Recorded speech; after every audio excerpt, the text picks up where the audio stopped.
bienvenue.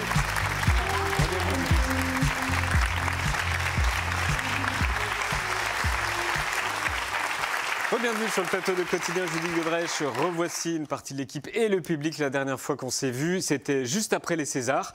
Et depuis, il s'est passé beaucoup de choses. Et vous n'avez pas arrêté le combat. À quoi elle ressemble, cette nouvelle vie de combattante ? À quoi elle ressemble? Écoutez, j'apprends tous les jours. Il y a des hauts et des bas. Et voilà, je suis portée par le collectif et qui, dans des moments de solitude, me permet de tenir le coup. Alors c'est souvent grâce à vous que je réussis à mettre un pied devant l'autre. C'est ce que vous avez dit aux femmes qui étaient présentes à la manif c'était samedi dernier à Paris. C'est ça qui vous donne la force? Je suis venue faire nombre.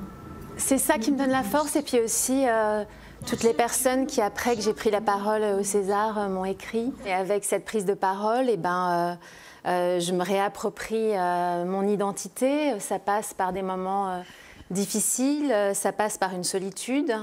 Et dans le fond, cette foule de personnes victimes de VSS, ça n'est même pas que je ne les connaissais pas, c'est que dans le fond, moi aussi, je vivais dans une forme que j'avais d'une certaine manière les yeux fermés, puisque j'étais je protégeais.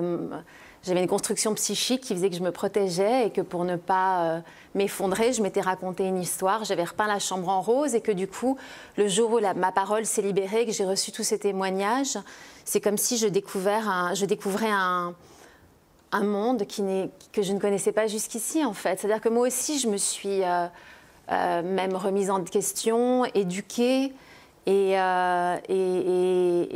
oui. Et pourtant, vous dites, la société n'est malheureusement pas en train de changer. Je pense que la société, ou en tout cas que grâce à notamment à Gisèle Pelicot et la façon dont elle a utilisé le projecteur qui était braqué sur elle pour le braquer dans la salle. Donc ça bouge. Je pense que la société, en effet... On a l'impression que ça bouge. Oui. Grâce à votre prise de parole aussi.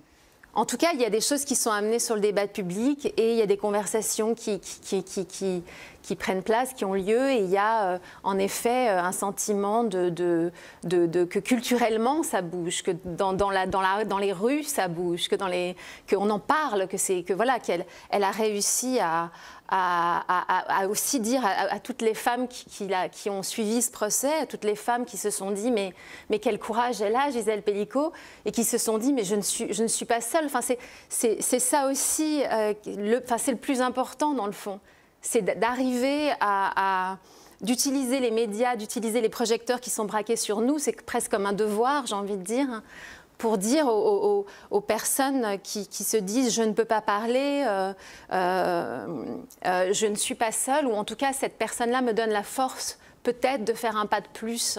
Et chaque pas compte. Et voilà, ensuite c'est vrai que notre force, notre faiblesse, c'est notre force, c'est-à-dire que nous ne cherchons pas à être élus. Nous parlons pour justement que les politiciens s'emparent du sujet et en fassent quelque chose et fassent changer les choses. On reviendra tout à l'heure avec toi, Juliette. Tu étais à Avignon cette semaine, on parlera de Mazan tout à l'heure. Le Premier ministre Michel Barnier a fait des annonces cette semaine, on va les voir dans l'écran qui est derrière moi. Insuffisante pour vous? C'est un peu des mesurettes, quoi. Enfin... Possibilité de dépôt de plainte à l'hôpital, je crois que c'était déjà le cas, mais que ce n'était pas appliqué. Dans tous les hôpitaux, oui. Ouais, pour des manques d'effectifs. Bon, voilà. Qu'est-ce qui manque? Qu'est-ce qui manque? Beaucoup d'argent. Quand on vous a vu à l'Assemblée... Beaucoup de prévention. C'est-à-dire que pour moi, il me semble, et pardon, je ne suis pas la meilleure personne en plus, j'ai le sentiment. Il y a des gens qui travaillent sur ces questions-là depuis des années, et moi, on me donne la parole et je la prends parce que j'espère utiliser ce privilège pour essayer un peu d'apporter ma pierre à l'édifice, mais la prévention est nulle part dans ce qu'il propose. La prévention, la détection notamment à l'école, le repérage à l'école des enfants maltraités, des enfants abusés. Enfin, c'est-à-dire que la violence, elle commence tout petit dans les familles. Hein. Et ça, il faudrait vraiment qu'à un endroit, les mots justement de Gisèle Pelicot soient entendus, mais ces mots-là, pas d'autres mots. C'est-à-dire, que fait-on dans notre pays à propos de la domination masculine? Que fait-on de cette société patriarcale? Comment faire évoluer les choses? Il est possible d'en parler. Il est possible voilà, et des mesures. Bon, voilà, j'imagine qu'il a d'autres problèmes en ce moment et que c'est peut-être pas sa priorité. Ça ne veut pas dire que le sort des victimes ne l'intéresse pas, mais c'est visiblement pas, en effet, sa priorité. Mais il va falloir être beaucoup et très, très nombreux pour que ça devienne la priorité de quelqu'un. Et dans l'absolu, je pense qu'il faut que ce soit la priorité du président de la République, ou une de ses priorités, en tout cas. Il ne parle pas assez? En tout cas, quand il parle et qu'il rend hommage à Gérard Depardieu, c'est-à-dire que c'est comme dans un restaurant, le patron donne quand même le ton. Je ne sais pas si c'est une super métaphore, mais bon, bref. On la comprend, OK. En tout cas. Il y a 10 jours, vous avez reçu un avis préalable de mise en examen à la suite d'une plainte pour diffamation déposée par le réalisateur Jacques Doyon. Je rappelle ici que vous avez déposé une plainte pour viol contre lui pour des faits commis en 87, alors que vous aviez 15 ans. Ça signifie quoi, cette mise en examen ? Ça signifie que je vais aller au tribunal correctionnel, hein, que je vais être convoquée au tribunal correctionnel pour, ça signifie que des années, pardon.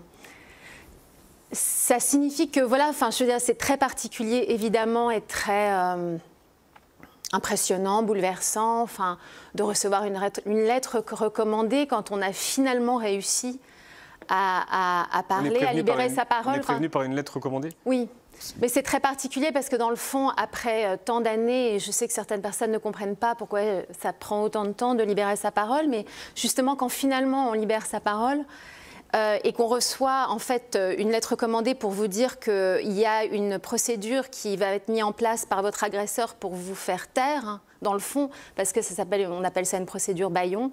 C'est vrai que c'est comme si à chaque fois qu'on se disait moi je suis à un endroit de ma vie qui n'est pas d'ailleurs le plus confortable, ou en tout cas j'assume, où je dis la vérité. Et je l'assume. Alors j'irai j'irai au tribunal correctionnel et j'espère pouvoir aussi exposer, en fait, je ne sais pas si c'est lui rendre service dans le fond que de me poursuivre en diffamation. Ça me donnera l'occasion aussi de pouvoir, puisque je suis prescrite, oui, c'est ça, parler dans le fond. Les faits vous concernant sont prescrits. Voilà. Et du coup, vous pourriez être condamné ? Moi, je pourrais être condamnée, bien sûr, oui. Pour diffamation ? Pour diffamation. Oui, c'est ça, bien c'est sûr. ça, oui. Enfin, la procédure, c'est ça, oui. Oui, c'est ça. Je rappelle juste qu'il porte plainte pour un post Instagram que vous avez fait le 21 février, dans lequel vous l'accusiez d'avoir couché avec des enfants. L'avocate de Doyon... Enfin, moi, en l'occurrence. Hein. Oui. L'avocate de Doyon considère que ce post est ignoble et, je la cite, dépasse l'entendement. Qu'est-ce qui va se passer judiciairement ? Écoutez, je ne sais pas, justement... Vous connaissez l'agenda ou pas ? Non, pas du tout. Et en plus, justement, je pense qu'il est important de laisser la justice faire son travail. Et puisqu'il y a une enquête qui est en cours, qu'elle se fasse justement sans... je laisse la justice faire son travail. Voilà, sans évidemment que c'est important pour moi que justice soit faite. Et je précise que 3 autres femmes ont déposé plainte pour viol et agression sexuelle contre Jacques Doyon.